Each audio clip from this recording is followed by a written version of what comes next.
Daniel, I heard it's your birthday today, is that right? And are you 19 or 20 or? Yeah, it's my birthday. I'm 20 going on 30. Yeah, I mean, I feel good. Today is my birthday. If anybody else didn't know, it's going to be a good day. Good practice and everything.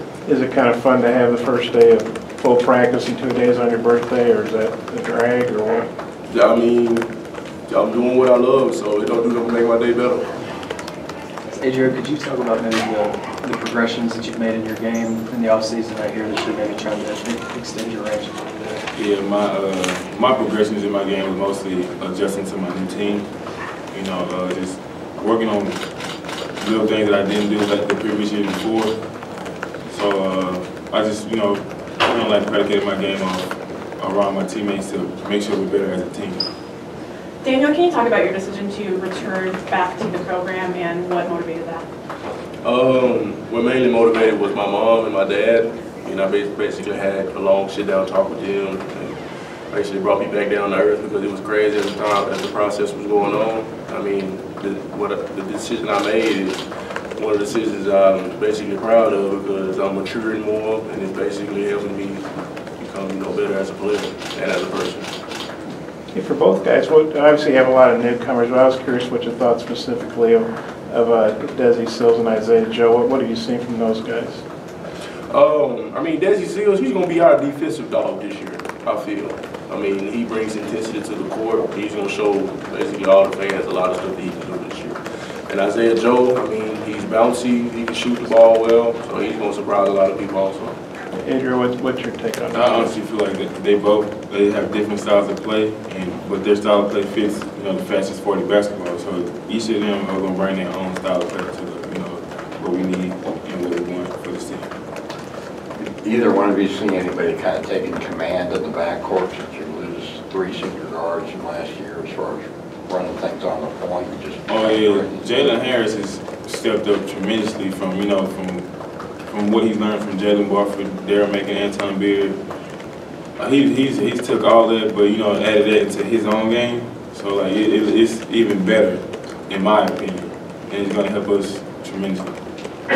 Well, what do you guys see from Jalen as a redshirt year?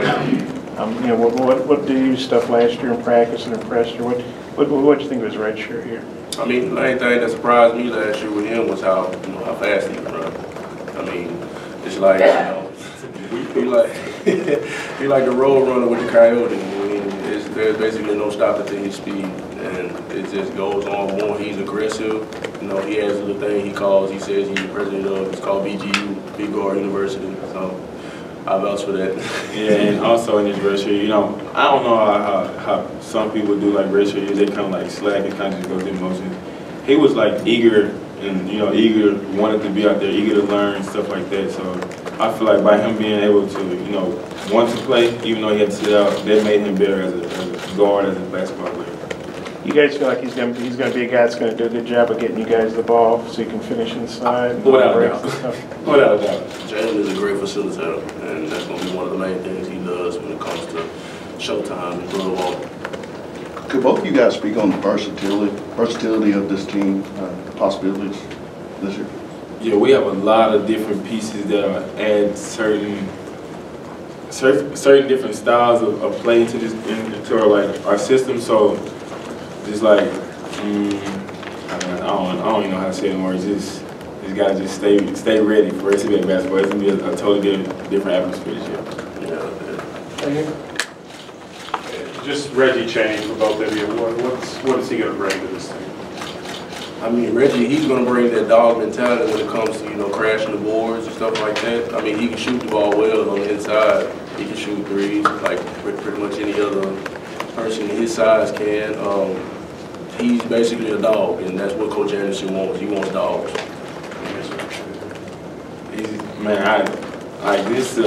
Just to pick, I'm not really good at just picking up what each player can do specifically. I just feel like they can do what they do the best they can, and then whatever they do, they're here for a reason. They can play fastest 40 basketball. They're here for a reason. How do you battle through the challenges that having such a young roster brings? I mean, if any challenges come our way, we take them head on. We don't back down from anything. We just gonna come out with our heads up high. We gonna hit the ground running. And we know by them being young, you know, we're gonna face a little adversity, but through practice and all that, condition and all that, we built that mentally, physically to push through those times. You guys went from having like 6 seniors to no seniors. Adrio, you're the only scholarship junior. So Daniel, you're one of the oldest guys, and you're just a sophomore. What do you think about not having any seniors and having, you know, such an inexperienced roster? Me personally, I feel like that's kind of making me and him and the other returners step up a little bit more and, you know, teach the younger guys the knowledge that we know. You know, that we know what's right and we know what's wrong. So we would have to, you know, tell them what's right and what's wrong and lead the team the best way that we can. Basically, what it's going to have to do is going to have to test our leadership skills. I mean, the young guys come in and they see us and they're like, oh, we got to be in the footsteps of the old guys. So basically, we got to, you know, lead by example. We got to be vocal with them. We got to show them the right things to do and tell them the wrong things not to do. Last one here. Dan, a couple of questions. Do you have the green light behind the three-point line now? That's part one. The second part of that is, I noticed early in the SEC season last year, some of the strength and speed and some of the guys inside, you were adjusting to that. Do you think you're coming in with a mindset now where teams are going to really have to adjust to you in your second year as a Razorback? I'm going to answer the green light one last, but I feel it's going to be a lot of teams that's going to, you know, come at me like, you know, I'm a well-known factor on the floor. Because as Coach A said, I'm going to be on the scouting report now. Because last year I wasn't really on the scouting report, but now I'm for sure on it. So basically one thing I'm going to have to do is basically build up and be ready to play every time the lights come on. And the green light part, I don't know if Coach Anderson's going to let me shoot threes, but hey, I'm going to shoot them as much as I can in practice to where he lets me. Thanks, guys. Obviously, if you have any follow-ups, you can get them on the floor.